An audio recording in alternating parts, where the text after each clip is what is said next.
It's a beautiful day in the neighborhood. Reaction Beanie, yo, 201 0. Day in the neighborhood, my people. As always, y'all, I appreciate y'all. I love y'all. I thank y'all for coming back to our channel once again and fucking with the bean.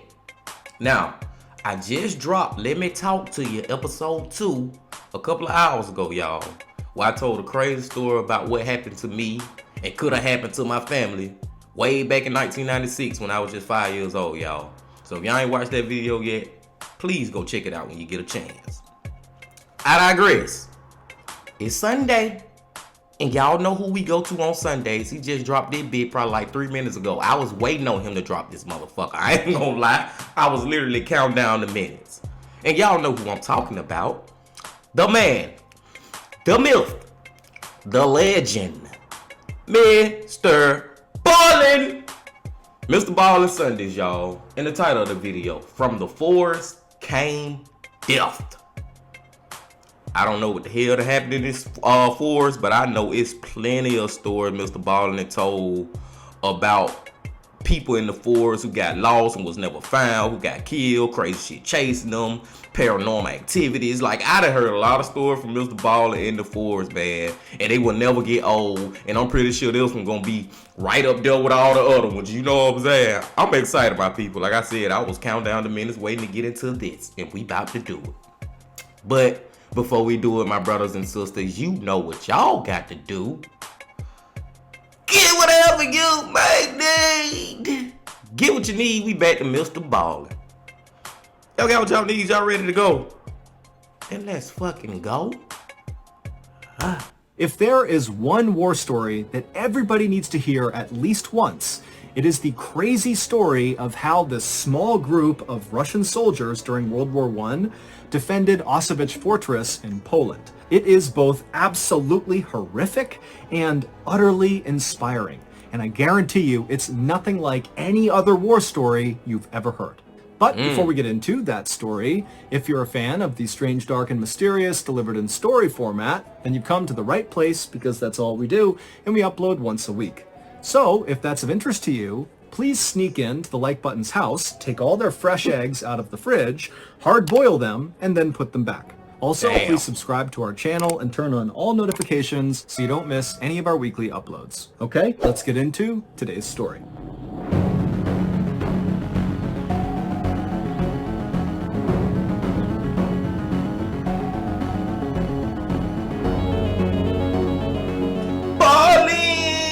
On the morning of August 3rd, 1915, during World War I, a 21-year-old Russian soldier named Vladimir Kotlinsky looked out from behind the huge stone walls of Auschwitz Fortress in Poland. Out in front of him, he saw the same landscape he had been looking at for the last 6 months that he had been stationed at this fortress. It was a big, swampy forest that surrounded them on all sides. Additionally, in this swampy forest around them on all sides were dozens and dozens of trenches. Trenches are long, deep pits that soldiers will dig to both hide inside of when they're being attacked, and then also to launch their own attacks out of from behind their dirt walls. And these trenches that zigged and zagged all around Auschwitz Fortress were created by and now occupied by 7,000 German soldiers. And during World War I, the Russians were fighting the Germans. The Germans really wanted to take Auschwitz Fortress from the Russians. It was in a great strategic position with a railway passing right through it. There was also a river nearby and a main road, meaning whoever owned this fortress was greatly aided in moving critical wartime supplies and troops in a very hotly contested area. But despite the repeated attempts by these 7,000 Germans to take over Auschwitz Fortress over the past 6 months, they had all been repelled by Vladimir and the puny 900-man Russian force inside of the fortress. And so, by that morning, August 3rd, 1915, as Vladimir is looking out from the battlements over the trenches in the marsh down below, it was like both the Russians and the Germans had reached a sort of stalemate, where neither side was trying to attack the other, and neither side was leaving. They were just kind of staying put and doing nothing. In fact, over the last few weeks, there had been so little action from either side that the Russian soldiers inside the fortress got so bored, they began sneaking out the side door of the fortress to try to catch fish with their bare hands in the nearby river. But this morning, as Vladimir stood atop the wall, he noticed something strange happening in one of the trenches that was located closest to the fortress. It was still several hundred feet away, but he could see clearly down into this trench. And what he saw was there was this cluster of high-ranking German officers that were kind of huddled together, and they kept looking down at the ground at something inside of the trench that Vladimir couldn't see, and then they would look up at the sky and kind of wave their hands around, and then they'd look back down at the ground below them. Now, Vladimir had no idea what they were doing. I mean, again, he could not see what they were looking at in the trench, and when he looked up into the sky where they seemed to be looking, it just looked like a regular blue sky. But whatever they were doing, it was making Vladimir feel nervous. What the hell y'all think that them high-ranking lieutenants or soldiers, whatever, was looking down at? Me personally, and I'm just gonna say it, I know I'm gonna be wrong. I already know I'm gonna be wrong. I think they captured one of the enemy soldiers and maybe, you know, was looking at them, asking them questions, interrogating them or whatever. You know what I'm saying? I'm thinking it's one of the enemies that they had brought down to the trenches. Now, why they was looking all up in the air and shit, I don't know. That's how I know I'm gonna be wrong. But let's find out. Vladimir was a young junior officer, which meant he was in charge of other soldiers, but because he was so new, he lacked experience and credibility, and so really wasn't considered a serious leader within the army. And so, Vladimir, as he's watching this strange behavior, was concerned that if he left now and told his superiors that he was worried about the Germans because they were looking at the sky funny and looking at the ground funny, that it would make him look like he was being paranoid and not a good leader. And so ultimately, Vladimir just looked at this cluster inside of the trench and decided, you know what, they're not shooting at us, there's no attack happening, so whatever they're doing, it can't be that big of a deal, and lately, no one's done anything, so why would that change now? And so Vladimir left the walls of Auschwitz Fortress and went down below to hang out with his friends. 3 days later, at 4 in the morning, the Russian soldiers who were up along the Auschwitz Fortress walls keeping watch that night noticed something strange out in the darkness near where the Germans were. When they looked out, they saw that the dark night air almost looked kind of blurry or wavy, kind of like if you were looking at air coming off of hot pavement on a sunny day, it would look kind of blurry. That's what the night sky looked like to them. But of course, it couldn't be because of heat and sun, because it's the morning, it's cold, it's dark outside. And so as these Russians are looking out, not sure what to make of this blurry air, they began calling up more Russians to go have a look and figure out what this was. And over the next couple of minutes, as the Russians looked out from behind the walls at this air, they realized what it was. It was this huge grayish-green cloud that was as wide as the fortress was, and the wind was blowing it in their direction. Now, the Russian soldiers had no idea what this was, and so they just kind of stood there watching it in stunned silence. And shit, that shit's some poisonous gas. That's what the hell I think it is. As they watched, they saw as the cloud would touch any vegetation like leaves on trees or the high grass in the marsh, it would all turn black and shrivel up. And then the soldiers began hearing a soft thump, thump, thump, thump, thump, thump, thump out in the darkness. And it was the sound of birds dying and falling to the ground that were inside of this cloud. At this point, the Russians began to panic, and they began to run to sound the alarm to get the other soldiers up to prepare for an attack. But as they did, they began to smell this very harsh chemical smell coming into the fortress, and then before long, all the Russians could hear was the sound of their comrades coughing.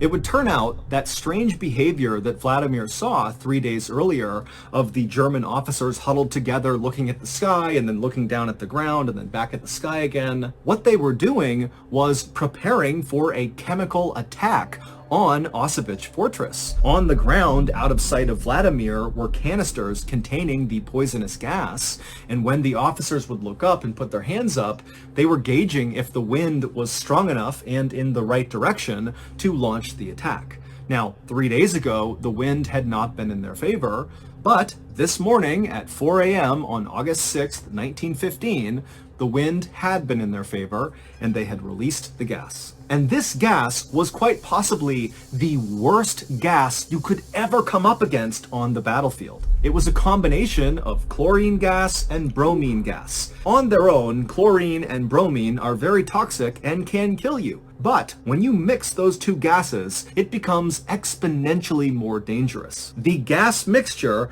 binds to moisture and then turns the moisture into hydrochloric acid. Meaning, if a person who did not have a gas mask on came in contact with this poisonous gas, when they inhaled it, it would literally fill their lungs with acid, which would dissolve them from the inside out. And then also, the gas would get into their eyes and into their nose, and the acid there would burrow holes into their skull. And once you come in contact with this gas, there's nothing anybody can do to save you. You're gonna die, except it's gonna take a really, really long time. You don't just immediately dissolve. It's this long, drawn-out, excruciatingly painful process. By this point in World War I, chemical warfare was really not being used by anybody, and so as a result, the Russian army did not outfit their soldiers with gas masks. The German army did, and they knew the Russian army did not. So, as this horrific poisonous gas began permeating every square inch of Auschwitz Fortress, all of these Russian soldiers had nothing they could do to protect themselves from this gas. And so right away, soldiers began bleeding from their eyes and their mouths and their ears, and they literally began coughing up chunks of their lung. And so very quickly, the Russians inside the fortress understood they were being poisoned. And so the soldiers that were not as affected, at least not right away, by this gas, quickly began ripping off their shirts, dunking them in water, and wrapping them around their heads to try to limit how much they breathed in of this chemical. But it really didn't do much to stop the chemical. In fact, these makeshift gas masks might have made it worse because the gas would have bound to the moisture on the shirt. And so the Russians were totally doomed. They were surrounded on all sides outside the walls by their enemy, and then inside the fortress was this gas, and there was no ventilation in the fortress, and so there was nowhere to go. They couldn't escape death no matter where they went. And so Vladimir, he was one of the guys that was still on his feet inside of the fortress, and he stumbled over to this narrow window on the side of the fortress walls, and he looked out and he saw all these Germans running towards them, firing their machine guns, artillery's being fired. I mean, he knows they are moments away from the Germans reaching the fortress door, coming inside, and killing every last one of them. Bruh, how in the fuck are they gonna get out of this shit? Because at the beginning of the video, MrBallen said that it's good ending. I don't see no good ending right now. And I ain't gonna lie, y'all, I ain't never heard of chemical warfare, like using gas to kill your enemies in war, in World War I, World War II and shit. I don't even know. They probably still do that shit to this day. This is my first. MrBallen be educating the fuck out of me on shit, y'all. I ain't lying. He be teaching me shit that I would have never had known about. But how in the hell is they gonna get out of this fucked up situation? Let's see. But Vladimir's reaction to this was not being scared or being sad. Instead, he suddenly felt incredibly motivated. If they're going to come in here and kill us, then we're going to make it as hard as humanly possible first. Vladimir had a reputation for being totally fearless. Over the past 6 months that they had been under siege from the German army out in their trenches, anytime fighting broke out, Vladimir was always the first to run up and be right on the front line of fighting, and then several times when his comrades had been shot or wounded, Vladimir would run out into the line of fire to save the fallen soldiers. It was like Vladimir lacked any instinct for self-preservation. And so as the Germans continued their run towards the fortress, artillery shells are hitting the walls, there's constant gunfire, and Vladimir, he leaves his window and he marches back over to the open courtyard inside of this fortress where the 100 or so other still living Russian soldiers were. I mean, they're all gonna die. They've been totally poisoned by this gas, and it's just a matter of time now, but they're still on their feet, and Vladimir walks over to them, and even though, again, he's pretty junior, he stands up and he says to them, "This is our moment. We are all going to die, but what we do right now will define us." And the way Vladimir said it, he got those 100 soldiers who were on death's door to be so motivated so quickly that they rallied to him. And so as these men are literally bleeding out of their eyes, their mouths, they're coughing up pieces of their lung, Vladimir explained the plan. And then moments later, with Vladimir in the front, this gaggle of soon-to-die Russian soldiers charged towards the gates, opened the fortress, and began running out towards the Germans, screaming with their bayonets lowered. Now, the Germans on the outside fully expected that this chemical attack would kill all of the Russians. I think I know what the fuck they doing, bro. I believe y'all, and I know y'all thinking the same, that the reason they ran out there with their bayonets lowered and just running attacking them because they want them to get that damn gas too. They trying to spread that shit right back to their ass. Taking Auschwitz Fortress would be super routine because when they walked in, everybody would be dead. And so suddenly to have the fortress open and have these men that are covered in bloody rags and they're puking up pieces of their organs and they're stumbling forward like zombies with bayonets out, screaming like banshees, it scared the living shit out of the Germans. In fact, they were so quickly terrified by what they saw, they literally dropped their guns, turned, and began running back towards their trenches. And as they did, Vladimir and his dead man army began picking off the Germans one by one. And then after Vladimir and the dead man army ran out of ammunition, they just continued staggering forward directly into the thousands of Germans in front of them and began picking up dead German weapons and firing them. And then when they got up to the trenches where these retreating Germans had been so scared they had run into their own barbed wire, and so there's all these retreating Germans stuck on the barbed wire, the Russians just began bayoneting all these men that were stuck. And so at some point, as Vladimir is doing this, a German soldier ran up to him and bayoneted Vladimir right in the stomach. He ran him all the way through until the barrel of the gun was right up against his stomach. And Vladimir apparently looked down at this bayonet, knew he had been completely run through, and he looked up at the German who had just stabbed him, who was still holding the gun, and Vladimir spit blood and lung tissue all over this German's face, and then just began screaming directly at this guy. And so the German was so scared, he just dropped the gun, turned, tried to run, and then Vladimir was back on his gun with the bayonet still in his stomach, shooting at the Germans. The Germans were so completely caught off guard and terrified by Vladimir's dead man army counterattack that even though they outnumbered the Russians 70-1, they failed to take Auschwitz Fortress. The main reason for that was the Germans who had escaped the counterattack and made it back to their trenches. They told the other German soldiers that the Russians had turned into zombies, literally, that they were undead, and so attacking them was pointless. They're already dead. And the Germans were so scared they refused to leave their trenches again. Once the Russians could tell they had successfully forced a retreat by the German army, Vladimir, who was still alive at this point with a gun still stuck in his gut from the bayonet, he called out to the rest of his soldiers to retreat back to the fortress.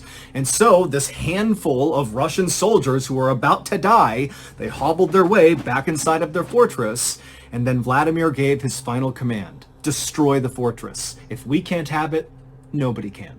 Every single Russian soldier that came in contact with that poisonous gas died, including Vladimir. When the Germans did eventually take Auschwitz Fortress at a later date, when again, all of the Russians were dead, when the Germans went inside, they realized the fortress had been destroyed and it was no longer strategically valuable. Vladimir would be awarded posthumously Russia's highest military honor. His actions and the actions of the other dying soldiers that fought alongside him are remembered today in stories, songs, and statues all across Russia. Wow.